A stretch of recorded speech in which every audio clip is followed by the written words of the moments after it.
Eu diria que nós temos sim conhecimentos que contêm elementos decisivos para avançarmos em direção a uma cultura universal.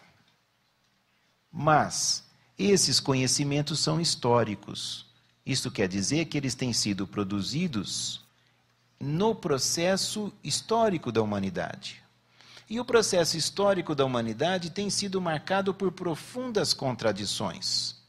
E essas profundas contradições têm uma origem principal.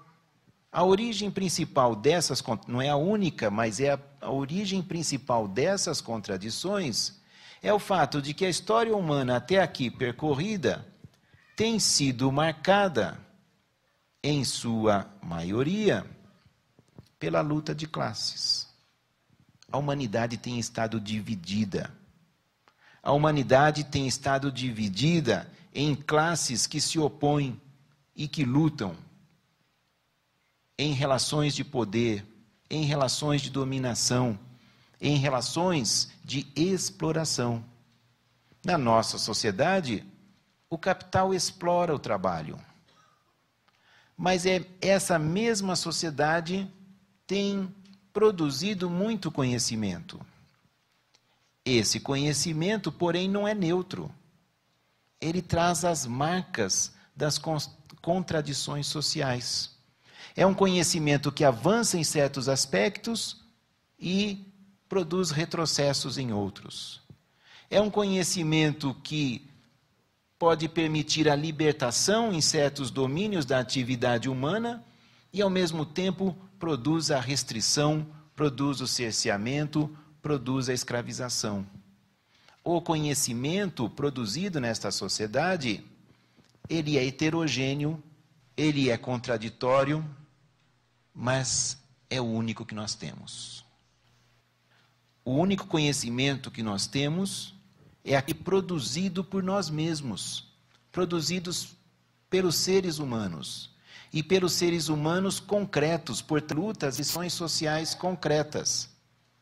Nós não transformaremos a sociedade sem nos apropriarmos desse conhecimento. Então, uma das contradições, um dos tipos de contradição existentes no conhecimento do qual nós dispomos, e eu estou me referindo aqui tanto às ciências como às artes e à filosofia, uma das contradições é, em certos aspectos, esses conhecimentos nos permitem termos uma visão, uma concepção de mundo ampliada. Em outros aspectos, eles põem verdadeiras viseiras nos nossos olhos para que nós só enxerguemos uma parte do mundo.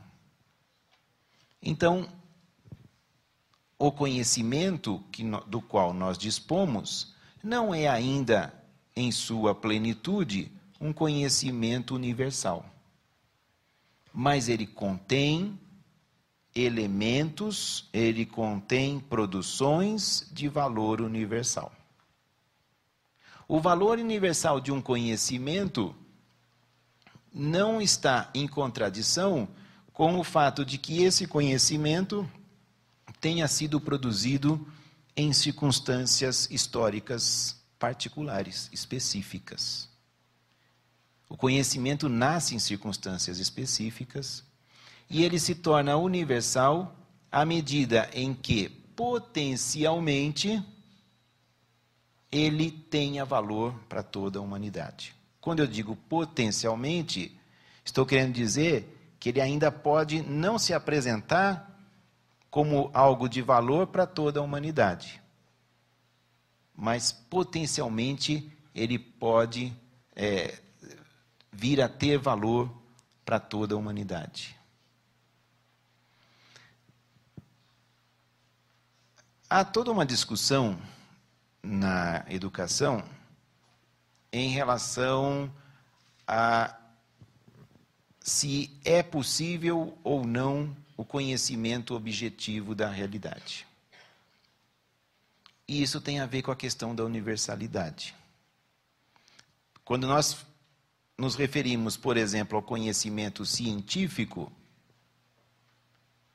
Se nós afirmarmos que um conhecimento científico nos permita conhecermos objetivamente a realidade, isso significa, entre outras coisas, que nós conseguimos, por meio daquele conhecimento, ultrapassar os nossos limites pessoais de percepção da realidade. Conseguimos ir além dos nossos limites pessoais. Pois bem, há quem afirme que isso não é possível.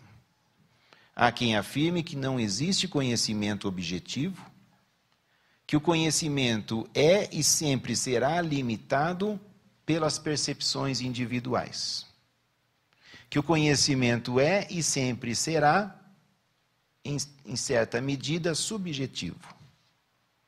Ora, se aceitarmos essa concepção, é claro que então deveremos aceitar as consequências dela. Uma das consequências é de que o conhecimento nunca alcançará um grau de universalidade. Ele sempre será uma visão particular. Ele sempre será uma forma de ver o mundo. Que nossos conhecimentos tenham limites, que nossas percepções individuais possam interferir no conhecimento da realidade, que os métodos da ciência sejam históricos e, portanto, passíveis de modificação, crítica, aperfeiçoamento, reformulação e, por vezes, quase completo abandono, isso não é difícil de se admitir. Que a humanidade ainda precisa avançar muito em termos do conhecimento da realidade natural e social, não há dúvidas. Mas nada disso impede a afirmação de que nós podemos conhecer a realidade. E que a ciência, as artes e a filosofia podem dar e têm contribuições a dar de grande importância para as pessoas compreenderem o mundo no qual vivem e para as pessoas transformarem esse mundo no qual vivem. Ou seja, o conhecimento pode fazer com que nós avancemos para além do imediato do cotidiano, para além das